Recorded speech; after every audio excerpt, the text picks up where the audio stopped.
The Ahenkan 93.3 FM so and now kwakwaye ya wade de samo amunimo akwakwaye kawadwen Kasiebo tell your mind news eno ne de baba somo enne anwumre yi eno ntu dia abaya ne so betena se din na ensema de ba no betia nye na so do adwen kire aba beto so eno achi no ebi owo ha obi ewo mpotam ba bia wote mansiri bi ma owo ana mantem bia wo no na wobomoden atie na so ne ade ani ade akire abisam ade amawo enti kawadwen Kasiebo no ebre na aduru so no bomoden akai se do adwen kire no befa 0594 841044 0594 841044 afi adishimama information centers ajepenie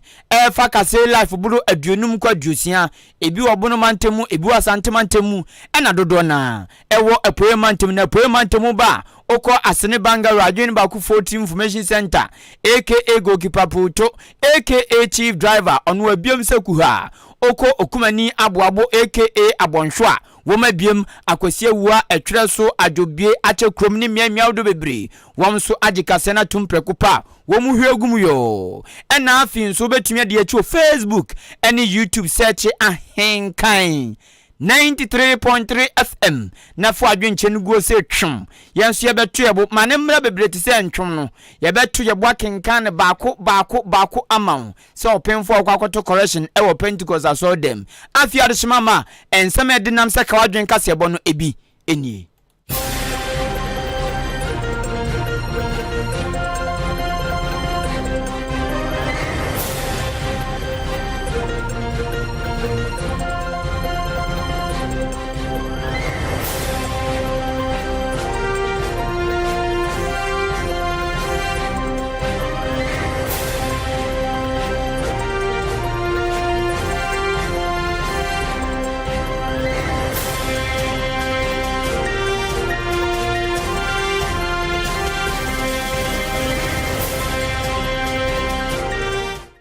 adwuma kwa wo man konkon Ghana mu dia baba tudwa se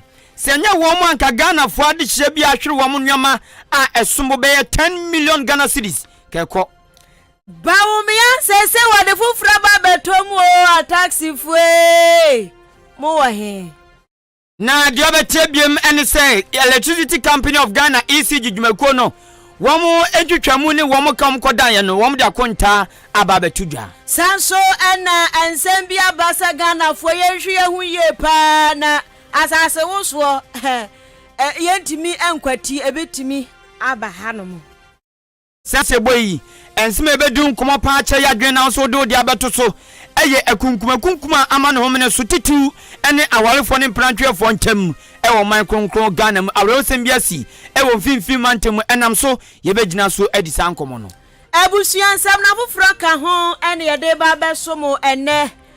enumre fa wadwen kire bra 0594841044 SMS Facebook ni YouTube so yedam filigado chi wo de fa wa yebekenkan ede amao ene enumre dwumaku a eboa so yansen eye Jubilee Hospital Ahenkan for me afia ampofo wa mene kwaku enin kusi buadum afia de shimama twon ni sia ensam ni nkyeremu edi so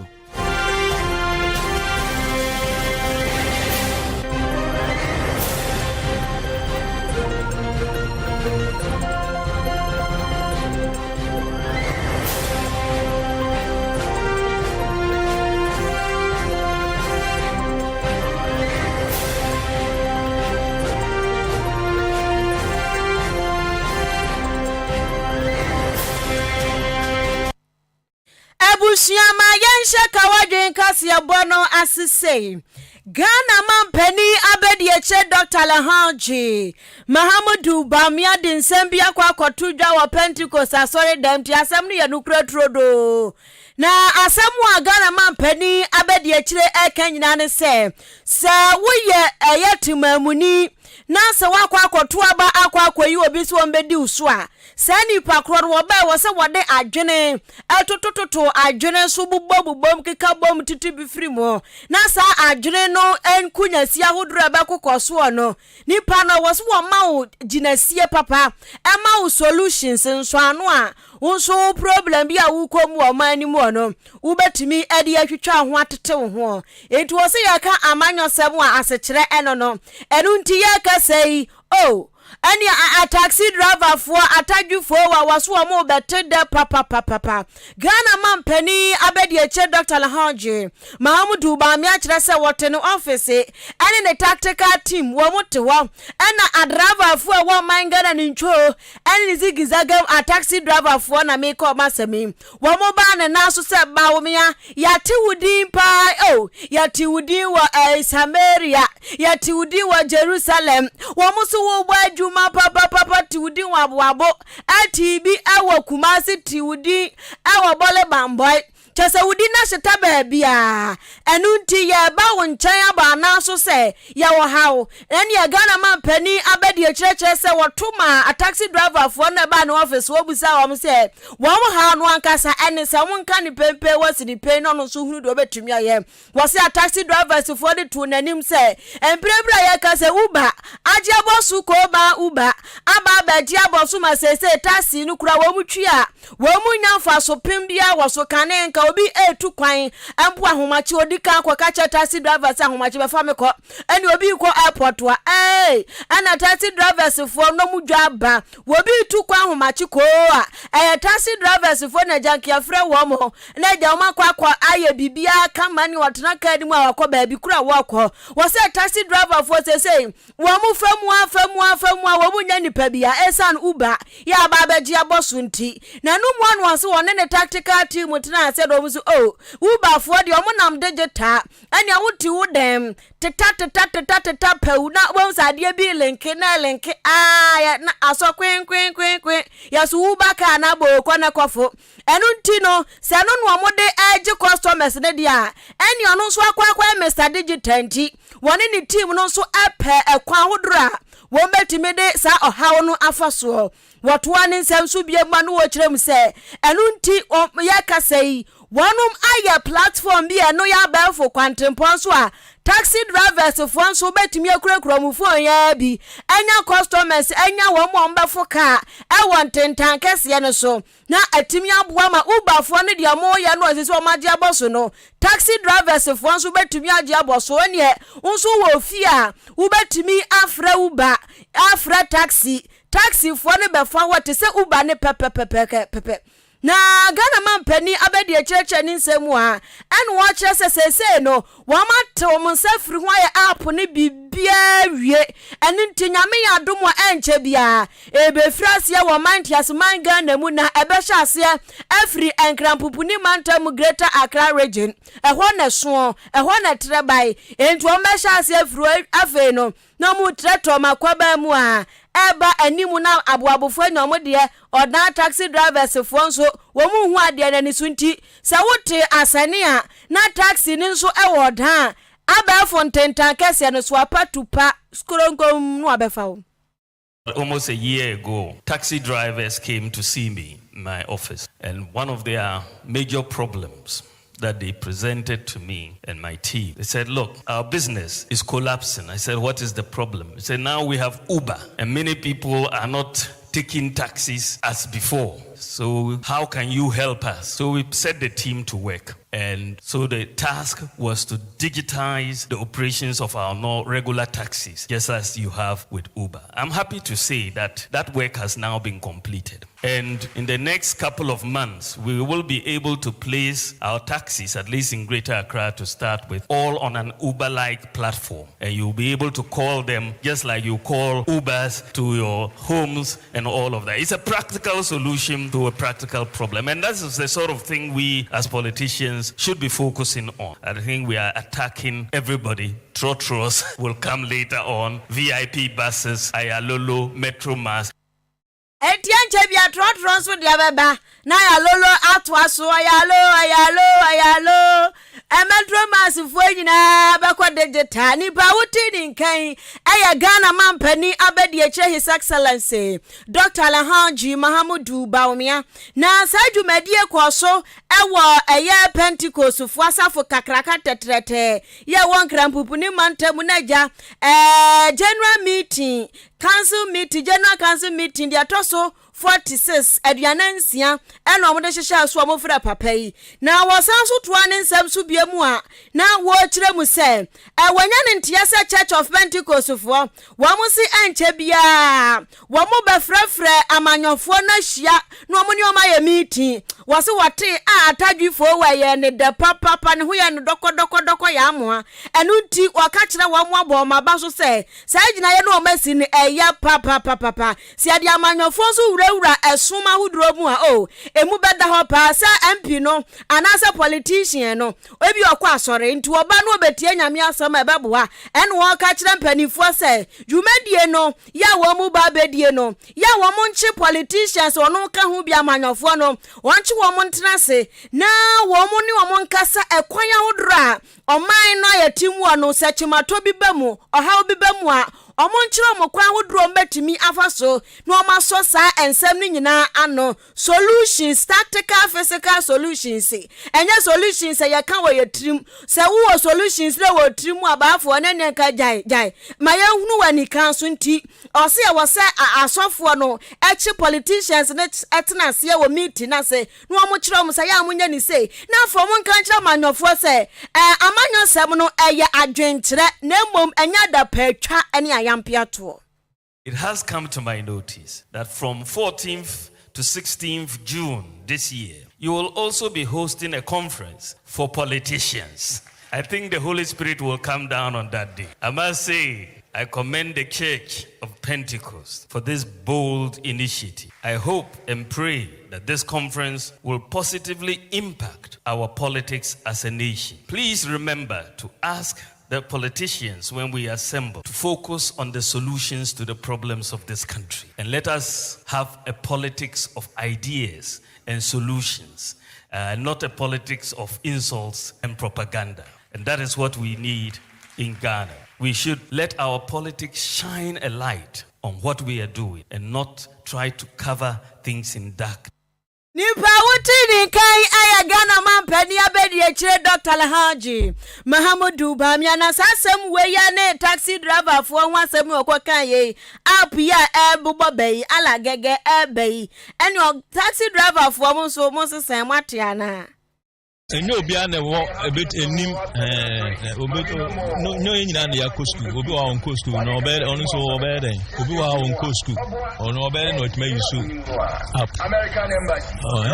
ya no me problem make say a great plan but nyama bi wo ho a wo say we should take it into consideration. For example, yen say no buy station ha yen station passengers na eba but yen chin ko passengers no but there's other taxi drivers are omomo outside omo station. I think the idea no dey ba no e good but yen station there MY by betman favor taxi drivers no mo romi waye tigana fo bi so adwenkyere enono wo epu bosume ne da toso aduonum ena Electricity Company of Ghana ECG efrase edo dwumadie ni na bi ba ehyehyɛ so ba na wieye na asa dwumadie wo mu frase wo March bosume ne da etoso aduonum 20th ena ECG 40 monten fitisuru kosi ni naso bia tisi abonten eda adom koye ya wom kodanka die ntom tisi monten kodanka ne sei na ECG 40 Ghana foka wo de wo mo light bay ho enya kaketoa ene nam 5.7 million Ghana cedis na eno no mkoko ye kadan ena panyini po otua ECG dwumako na no managing director Owura Samuel Dubik Mahama opanyini di atudwa se eka 5.7 million Ghana cedis no a billion Ghana cedis no wo manya mu 3.1 billion Ghana cedis na se de aka ne de bebuja na mom dodo na no monsa aka eno no opanyini chechem na o kire se de aka no na edoso na mom dodo na nso ECG dwumako no wo monsa aka botaye om disi omani so no wo monsa aka pa okasa na o kire ni nsemu se ye wonwumako ni bi wono ma wa abrom tisim som kodan ka no obi wono ma abeko obe ya na chiri kwan obi nso no abeko adwuma na oye no eka gumita no se twom nanso adwuma na gu enti hwe ni bia ba bia wafa na chira kwan obebusa omanfo titim potem esto de bia ya to be ya fiba kukurani ye bia ya chaba busumi mienu ni ye bia ya chaba ye busumi num ni afu be ya onhu baabi a nipa kro na fa anadwumako ni mpanifo enenam enu nti o se akabisa no de wo muntumi nye na ekabisa se bia adwuma na gu ananipa ne ti baabi watu ana se bia adwuma no engu na so hwe obi ahu no o se no nso sika anka wo mu benya afiri ono mo enenam 750 million Ghana cedis enu na nka wo benya afiri o ento gidi pa se so wo mu nsaka sa nnwuma weni na de agugu ene de engu wo mu na wọ́n keka sẹ́sìkẹ́ iná abọ́mu a ẹ̀no nso ẹ̀bẹ̀ba bẹ̀ka wọ́n ka ho owura Samuel Dubik Mahama ẹ̀ka na ọ̀tọ́ ne nsam so na ọ̀kyerɛkyerɛ mu sɛ ọ̀bọ ọmanfo nyinaa kɔkɔ sɛ wɔn mu a sɛ ECG fo bɛtwa ɔmo light mu a ɔmo da ɔmo kɔ ya bo sɛ baba te gate no ɔsi dogo na dogo wɔn kɔ bra bɛka som ampampa so na ɔkɔka som yiraw na light dam bako na kuapem nipa hwe ne fufuo ne nkatenkwan yɛtwa ne light mɛmfa na okra bo se wo da mo ko ya no afra kratch beka so mame no nso aba beka so mu wom ECG managing director say eyekro no osan to so ka biem so obu won ma yentwa ne light na so light na odidi dwuma no ontuaka esan so waye ne illegal connection waya beto ne diema emfa mra kwan so obi anim so yusu bibi enti emfa kwati amre no ose no nso eyekro no enu nti obo Ghana foni na akokose yeah okay ose abe manfo bi ti sen krakra na won be hwe ne ti sa benkwan pa ose obo manfo ni na akokose wa uto na mo bisa ne jai uye nyama wodin ewo kwan bone so uye illegal connection de eka kan bo modin ajai no mo saka wa waso be hye papa opanyini to ne nsam so ka biem sei ECG adwumako no hyehye om de koso ya wo modin dan kan wo mu wiei won be koso abo adan wo mo ka enina. Out of the 5.7 billion, ECG managed to recoup 3.1 billion of the 5.7 billion. The balance out there that was seen was broken down into certain categories. Some companies through the time have collapsed and have left the scene with no recourse to ECG. Their total bills put together is about 750 million Ghana cedis. And we also want to eliminate the issues of illegal connections. Please, this is the structure. If you know you are consuming power with no recourse to ECG, please visit our office with immediate effect. This is a moratorium. Visit our office, we will set up your account, we will set you up in the system, we will check your premises, and we will put you on a flat rate. After the date is given for the next revenue mobilization exercise to take effect, if you haven't done this, all power consumed by you is considered what? Illegal, and is considered as what? Stealing.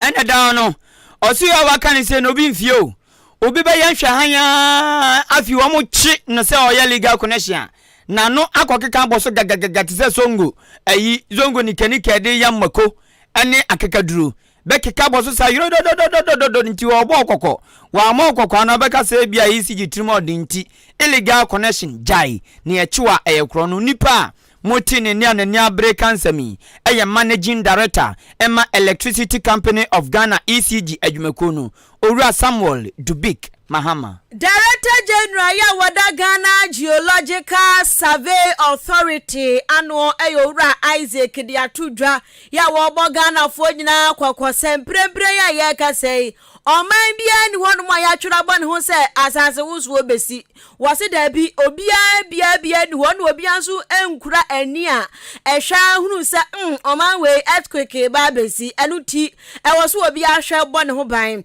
wo kyerɛkyerɛ ni nsɛm wo wo ba mane biam se earthquake asase wuso no eya de bia natural disaster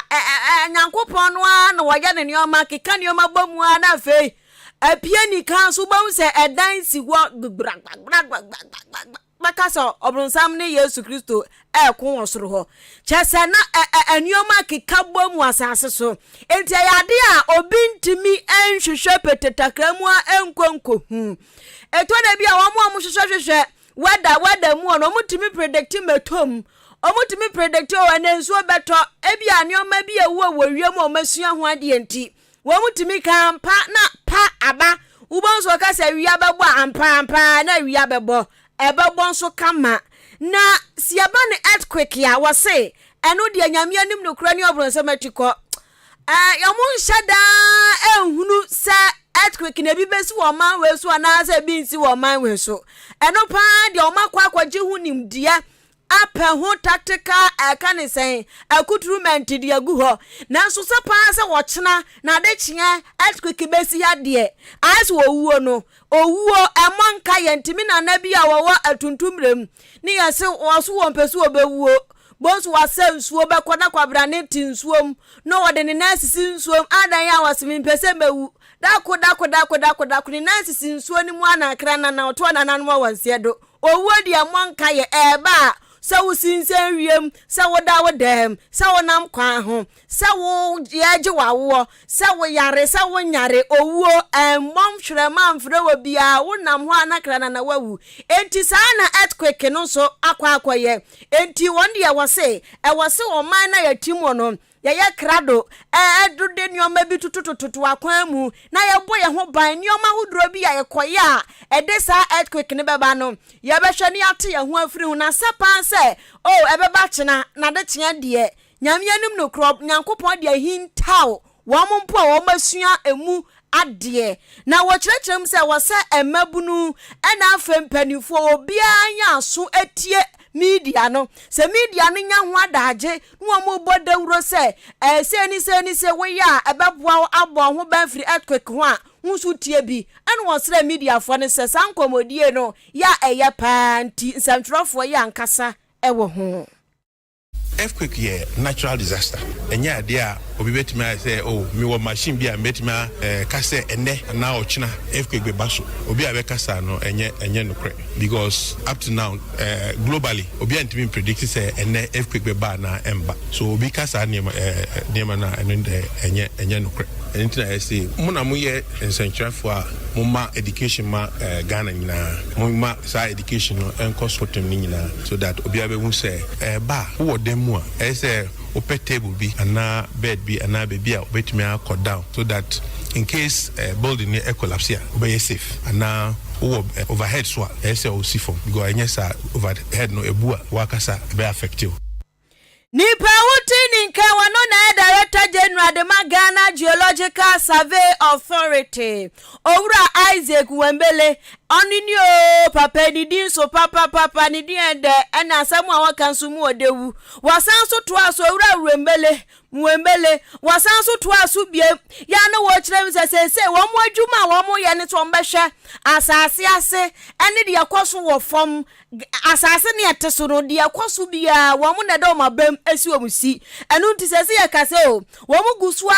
o mo atwa o manga na ehu ahia ya wo mo hwɛ nneɔma bi a ebia emwa yɛn de abɛboa ni na wo mo hwɛ ti okase wo mo de Ghana tu nsani ani a bɛyɛ ohankyechemu aduosia aka ohankyechemu aduanan na fo tenu kwaka system dia na ya bam 100% enu na be mo mahunu so aha se no earthquake nya betumi asi won ti yenya ni se na ya ka se wase equipment akade a wo mo de bɛyɛ o madwuma ewo kroma se agio Logical Survey Authority for no na mu odin emu owram kakranti aban eso kom nsra bem geological investigation of Ghana I betimi hu say minerals bi wo asase mu a na yeso geological data nyina e wo Ghana no store so that obi a person use this information no obetimi anya bi na o use since establishment in 1913 geological mapping of Ghana sisi no ye be 60% na ye kan ye be 40% and na gusu a ye across the entire country. So we only say government institution. So you small hour to say equipment no dia say you use it for ejuma no. E be in the cars and the part so I say enye wo every region bia na yes ejuma no. The numbers no enye as it should be. Nipa wuti nika wano na Director General de Ghana Geological Survey Authority Owura Isaac K. Wembele Yeda so wo atorenchem ensemu na atorenchem so de yade ano den papa se de afia kan no yade a ase nyankopon hyehyeye nipa bia ni mu nim de empo broni otumi yefon masa ogina aboabo nso ogina enkran utumi ne kasa hello empu broni a oye fun a ugina Ghana te sa aboabo a utumi ne obi kasa ewo Liberia tumi ne obi kasa o Germany o tratra po awodro ne nsase na tumi ne kasa ma ante kasa kama na ze broni ho broni otumi ye ade atufa wiem a enhwefom ono sei saa de we na onimu nimde sa trencham bi ba besititu ne ayi asase so di na trencham yade bi eguma do bebre na entansi enso unity a eje wadwo ekinse do akodi nkwan bone foyema etumi yiwa wani tunto no na afia ti samotomu hwi no afon kama na enu na trencham American wasemi ebi ayensu yiri ebi ayese nsuo ni asase diafra ebi ayese asase woso ebi ayese ja to baby se wom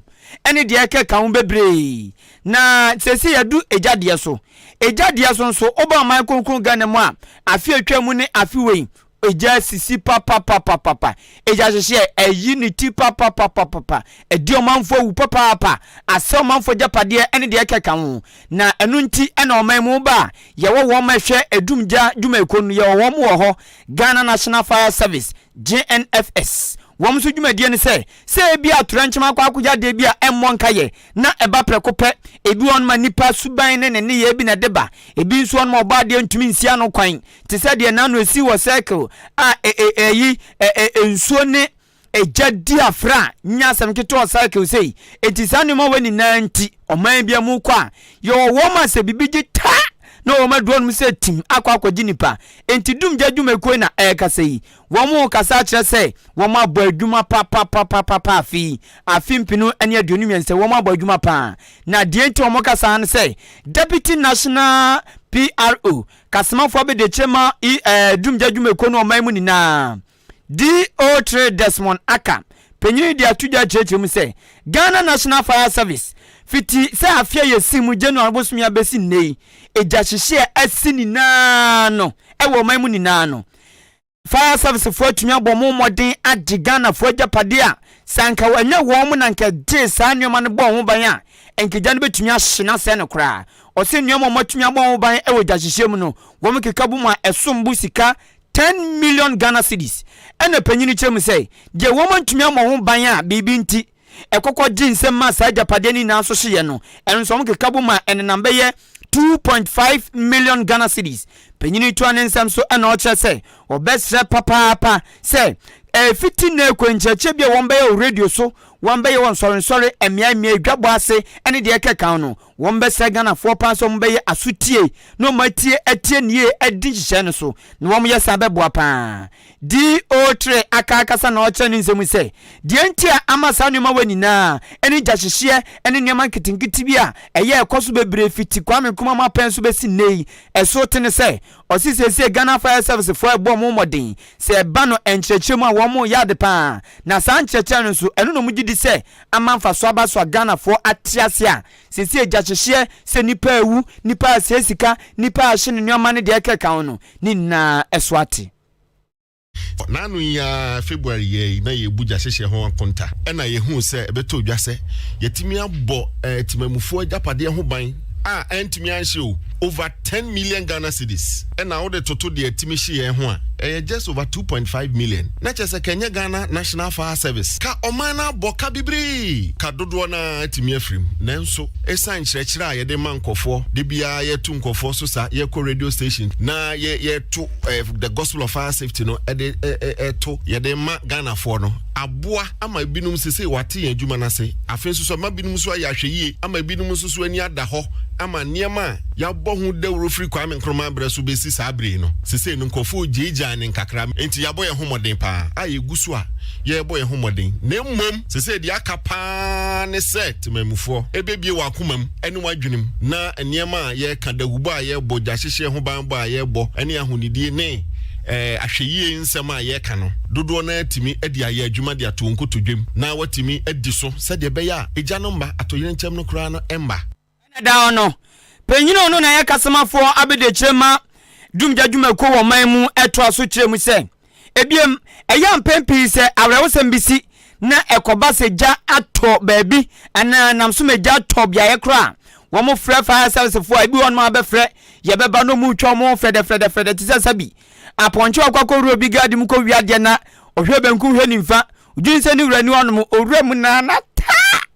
sa aponche no pia atasatase anim ni kabi odi free sa bia no oche ambulance ose bon ma is ayi dumja dwuma ko fire service for beba wo betwa mu atwa ubekom na ehyan na kuta om kukuru no na ensuo mbo ebinim ebu onso abekokora sa ahyan na kasa kora wo mu nibi enya no nko ekutrument ni ne man kitinkiti bi adumja dwuma ko ndi ye dwuma se bi ejato ba bi ye papa ba bi etwitwanda de ayi nipa yi nuama ne ajapade no ose nuama bi sanso enwo acho pa ewo dumja dwuma ko dwuma di mu na eno no panyini kyem se sa nuama weni na so aban ni nim papa wọ́n ma famra kwan so abonamane wọ́n ka da kira aban na aban nimpa nanso wọ́n ntene nka eno na oche se wọ́n to mu nka bi nhyem na aban no aka ahye wọ́n nkran se enche fire tenders ebi beba afi ahyen ya se bi a ejato ba bi na se obi fa so tra nananom onse do a yade ne tumi bi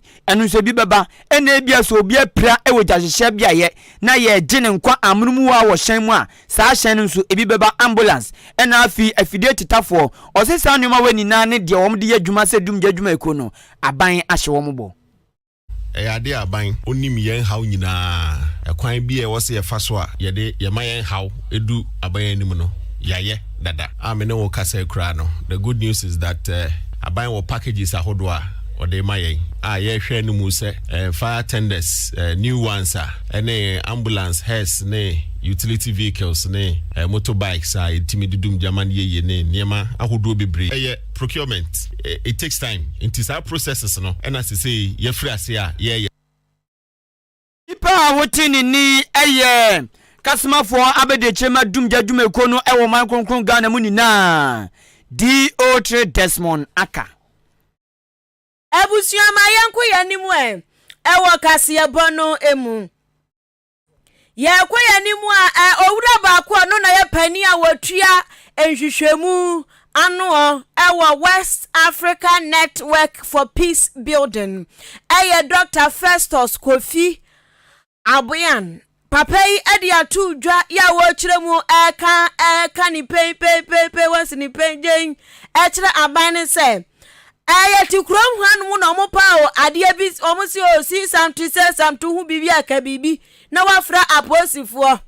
ene o mo kwalanche ne ve kwalanche ni soko enkran ye twa ho nwum nyina da twa ho ntoma se kura short code bi won waja o mo gusu aye ho advert ya samtrofo so kura ya gbahu dawro se wonam na kwa bi befi wanim ni waya asam wo ho aka kire ni se twa afechewo emfi no na asam wo ho fo no onto adro asam wo ho sankofo ne bebre so de nsam nam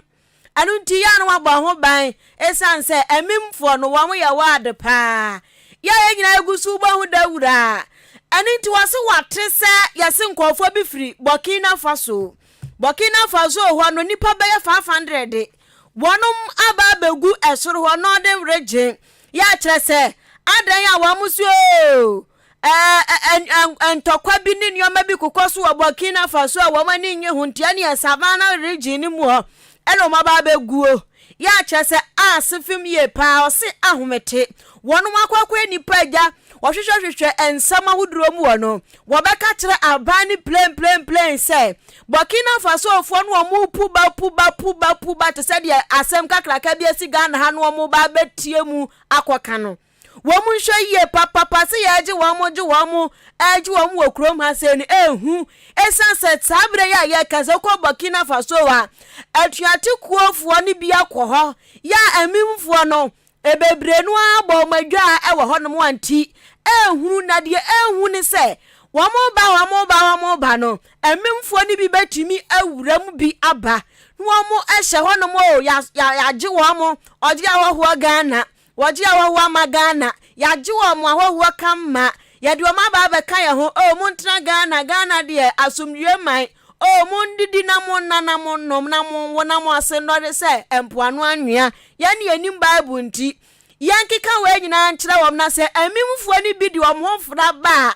emfa ho se enkofo yi enhwa papa ya de aye wom nyina wom agenda wom de ba ne se wom ba beto oman nagu ede ntokwa ne de ensem fata na eba enti wom betim de wom ho fra mu bi no wom aba no wom ba woma ba ba ye de ensem fata see something say something ya say sika gbanwu dawuro no ni nyina akwa akoye okwa enu to ndi wo so wo ka kira ban say enkofo no mfiri Burkina eba no ma ye nhwe wo kwa e wo say ya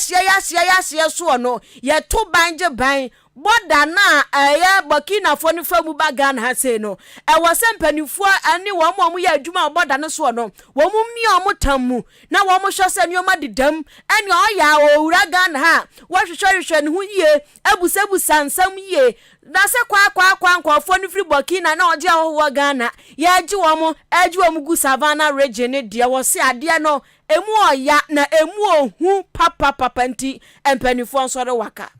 When the Burkina Faso situation started, we all knew that due to the worsening situation in Burkina, there was possible influx of refugees, asylum seekers to Ghana. So one would have thought that by now we'll have some of the measures in place to deal with the possible influx of potential extremists among these asylum seekers. Because as we speak, most of these people are being housed by the border communities, which for me, I think shouldn't be the case. So I think it's a threat that we cannot underestimate, especially also looking at the nature of our borders and also the number of people who are coming in day in and day out. If you learn from experiences from the Lake Chad Basin and also the Sahel, there are times some of these extremists even recruit some of these people who have come to seek asylum or refugee status to even undertake their activities in the host countries. Host country. Nipa wuti ninkai ukwopiemu ewa West Africa Network for Peace Building. Anjasa asumdiyo tino waka saano. Onu na ye panipa wotua research ano yen hwehwemu ahodro de makuo no. Dr. Festus Kofi Albion.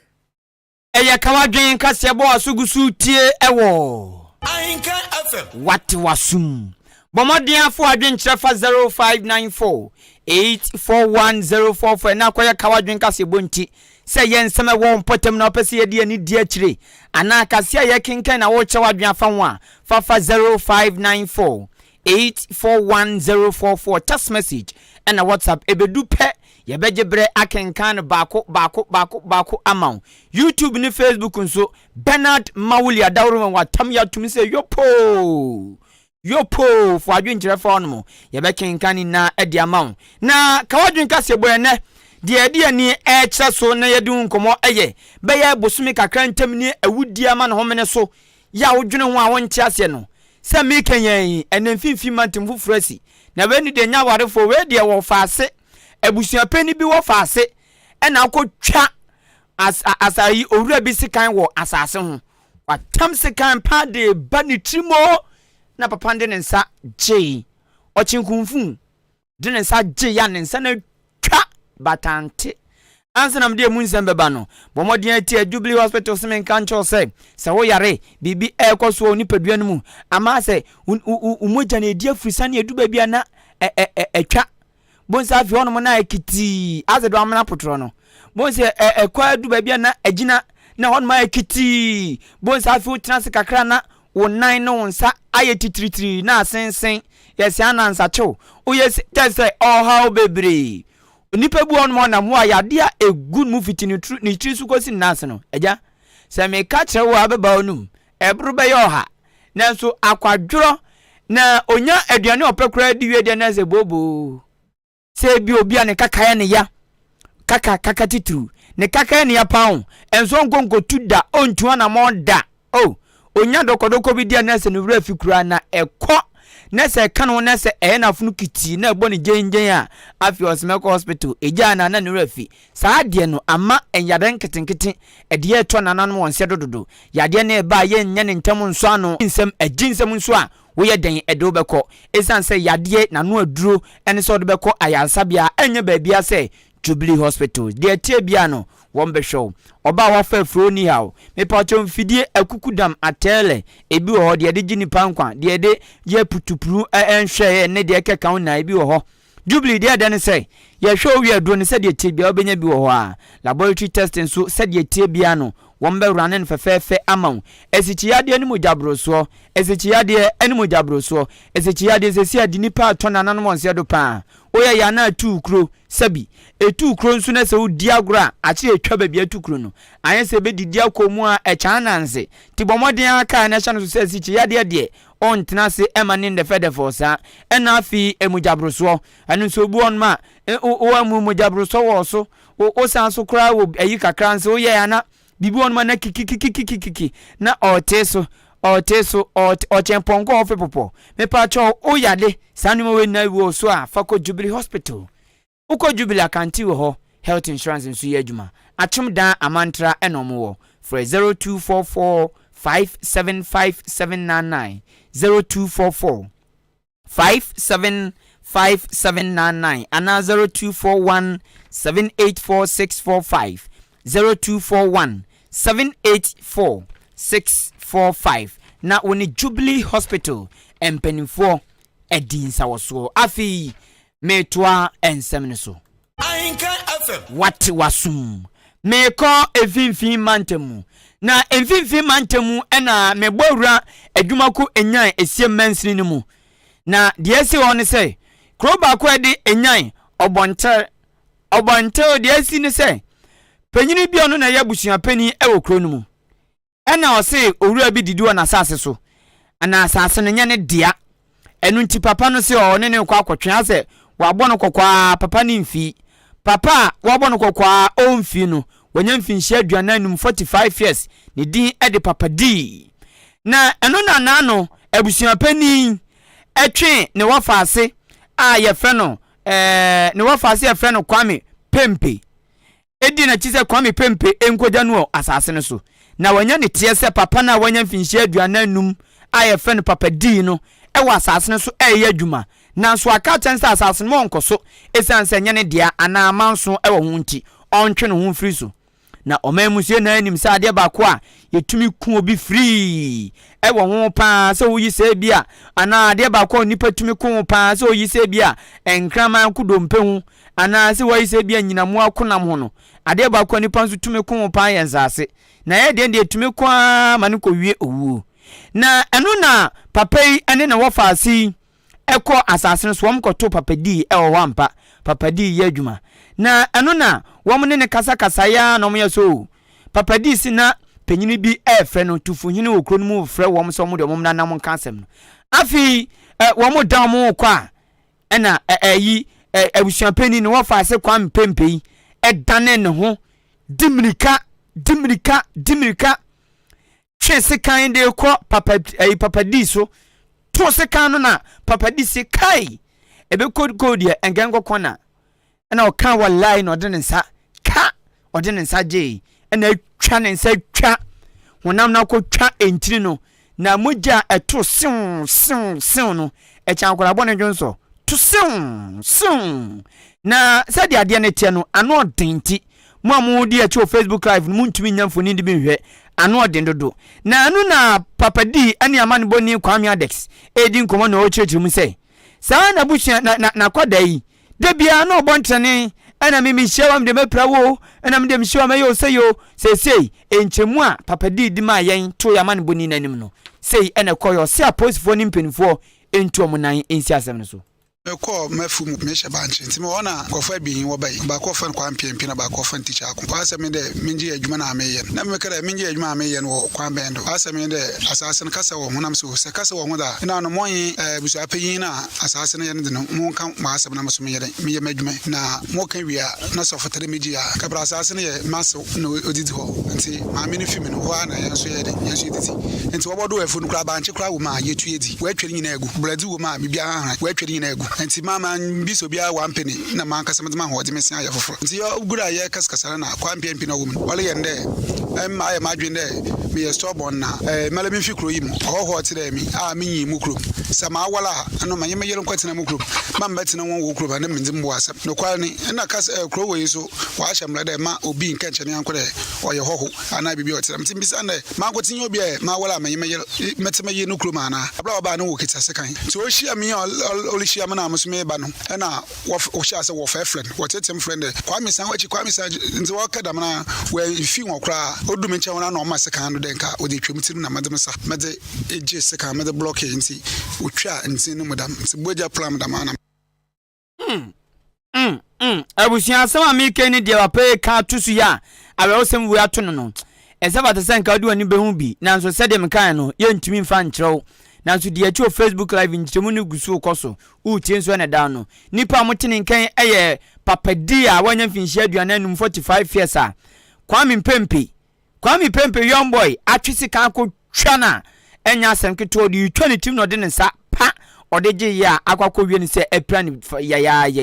enti enwa asem no na enam so ma Kwame Adex yamane boni ye otonkra free ono mo eni kromanfo ewo enyam obontel ewo dwumako enyan esiemansin mu bi kasai na so mo de tu yanim ni se die Kwame Pempe eni die ekoso ni die mpenifo bi ye okro no ama ehu ambo wo mo papa panti se wo mo akwakwa Ghana fo wo mo tun safre Ghana aban Ghana mpenifo aposifo ne ba mo nyuma ko na se de ekoso wo mo kro no enkrofo ni mpenifo aka bi wo mo ento mo nan ensuso wo san so de tudwa kire se akwai sade bia eya ka ho sansa afi bia e wo so mo twetwa nipa afi bia wo so mo twetwa nipa omanfo ni chema afi etwamu ebisi afi wensu ebiasi enu ntimpenifo nhwe na etoso mprensa se bi wo ka se okwahwahwa entiazo mprensa enti ekotoso mprensa ebia de denam no na no odin Wonde ye kroma bonta oya da okodo wa hapa e wa asasesam ho bibia ha kakra meda nas kan twetwe abem enti me yesende wo mama tumbimbre oman we obonta kroyido me hu da embre wo kroyimure se ye da made ye ebia ye bechi wa akotum ebia ye wo skade bochia enti wo mama ye hu da da made na oda obonta oman obonta do nsi se da made wo ye wo mama hemba ye kwa habema ye suro de ebia bibil kesi afiso ha mu tukwa do si mfa ba 2005 the massive BC ni so retwobi wa habe mdama na this year so no so BC this afiso na se oyele se obutum abo ye ho ban wo ofa na obante krum ha muda wa adu ofa ha ban sam muda on wo de mabi ban wo de manpefu ma se wo bon wo ye ho hima ye habe mdum wo ye ho benya kan so wo bo he ya me kan kana ko ho de ye bo ho pa ija yesuro ndi yesre aban anade yesre police for anade na mpefu na wo ye de madan so wo mo de no won hwe na se okwan bia wo de ho fada obe o me hu eme nka wo de bayam ndi obizu da ban no bizu de namkwem Ahenkan FM eni amuti yei eye Ghana fo bi ni timemfo ewo kromanfo ewo enyan obontel ewo edwumako enyan esiemansin mu finfin mantemu abre wo sema esi wo no mo na nam so ama manfo no kire sei ama ehu abowo mo asamo twitwa the free aware for so any branch for so ko ebusia asase ayi obi adi wubusia ni bia wu asase hoda ekoso papa titu se obekọ engro kitua no ade poison ba ko pan asase oh ye be yes koko ye be fa koko ni asase so akunzisi a simple e ya de ekoso e hyeda koko tietie ko bisebisa ekoso papa koko hunti kro bi di obi kwadro su ko yesi ode ebo ato netiko no chesen no chesen to what is wa pam wa fifie kra nka kra se wa busua ni ntiri wa ba na so oyo tumlele chese wo ko nani se nkra na kwa kwasha ma ukro mu hwa oh koko tunu ma agbo anu akodire bi akwam de me wache eti sa o dwene ho awon ti ase o asase koko emefuo sa nioma no ti obi ku o tamse kan kro di ku ni nua onfa ho kra bebre sisi na ibu ho kra wonte yes bebre sipan ibu ho wonte titu ni nkronketo anu no enti problem ne pa ne sen Ose problem ne pa ne sen problem se ni bre ya ni bre ska ni bre nso ana asase ne toma we abonsi asan akoton ama we ti ebe wi ase na entokwasi na omo okon na nke nkura simple enkurase de asase do bagaya koso on sa sa ma nipa fo enfo sa so sin ye dan na mtiti Ntino na nkran dia na ne o be bi kwa. Enkan so mu nku o. Ebu on ma ono ye odo be fa court. Onku odo be fa court. Ana so be malangas fo be bi. Asa de emi bi court ni bo nkro ketua no mu. So nkro ketua nso e wo court. Nkro ketua. Achim so do ni court o. Me kai bi akro ti se tuntum mpra kro mu. Oh, na se tuntum mpra. Me pa cho tuntum mpra mnya kro ketua. Ati samenti amu court. Amenta so say yi. Atuso. Obua. Ukro mu a se o. Amentia. Oh, what dem yanke be debate. Amentia so say. To be frank, amentia so say atus. To be frank, but yes so same. Oh, there. Yes, answer court your post station. Any court. Enti ko kan ho. Ye beba achim so aduro. Why? Okay, by kwan na wa. Kwan de etia kakra. Uns efitia tools ba achim so aduro kwan. Enti no ana a chance court wo. So wo court wo. There be a chance mu ni court. Post station card I have. Omni court. Post station kra hwan na court. Oh, enti no na say de me hu ni say yenya system bia na yemma ti no monte say bibiasi memfamfam na kwan so ti no monte ase ana asesen. Ena sisi enu bo ne nom so adoso. Wo be komi akwa ni wasom. Because ni pa na dwen mu da ho. Ana ni kan. On tam se kan so di kotwetwe obi. Ye frɛ Kwame Jai umfi. Kwame Pempe. Impempe Jai Impempe. Din so no. Kwame Pempe. Aden. Kwame. Anyo just baby ya shata. Oh. Asem bi kura. Se yeso obi kura timi tam acid. Hwiegu obi. Keke.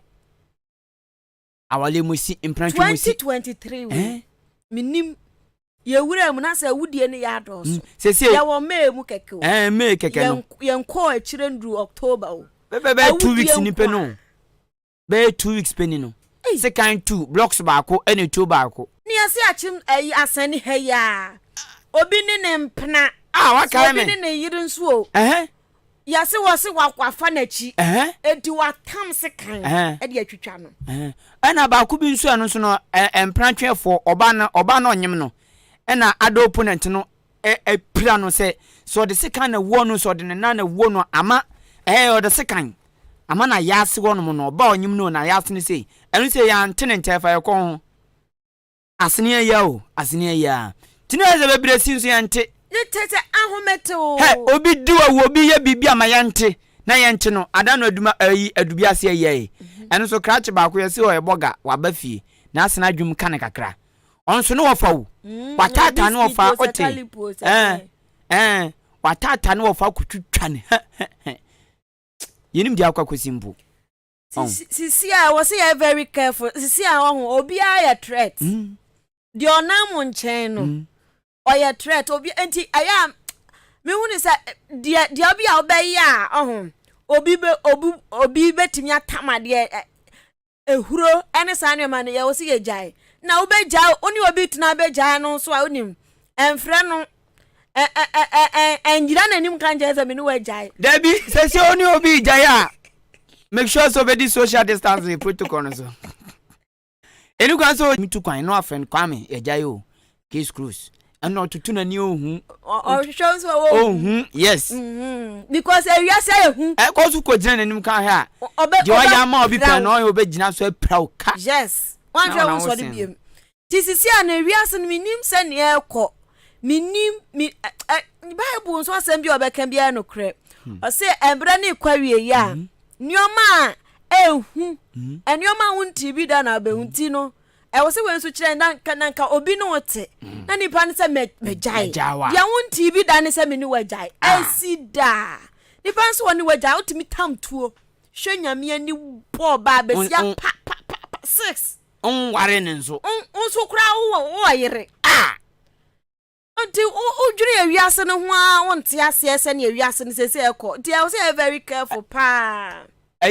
Uganda bodyguard on ne minister na ma twintu ne so 10 wakuno okuno ono ankasa san kuno wen aburo ne bayi na na India man ba kunsu ni nuanam omo ye press conference enkofo di tu abechom so tete wakunkun mu na ewiase ne se ne ekọ na wo say zi ade say Emfa man fa adwenkyerɛ. Emfa man fa adwenkyerɛ. Abusua ma memfa man fa adwenkyerɛ. O say. Ma memfa man fa adwenkyerɛ embra na mi gina Facebook. Gina Facebook da ja me de adwenkyerɛ efri hanom aba. Amawo. Na wei ade ne de aba. Kingsley Kwadwo Kwate on de oseba wo mea. Wonya ne digital no yanwere ya ho na me sori ya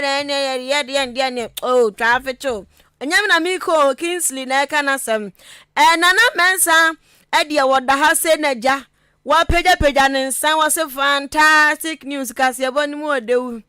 Hayford from Pons so share live every Sweden. My greeting goes to Efiampofwa. Hey Hayford, how you dey now, oga? Na ayi ankoma first and so adene dia ba. So the of one say dey be achemansa de papa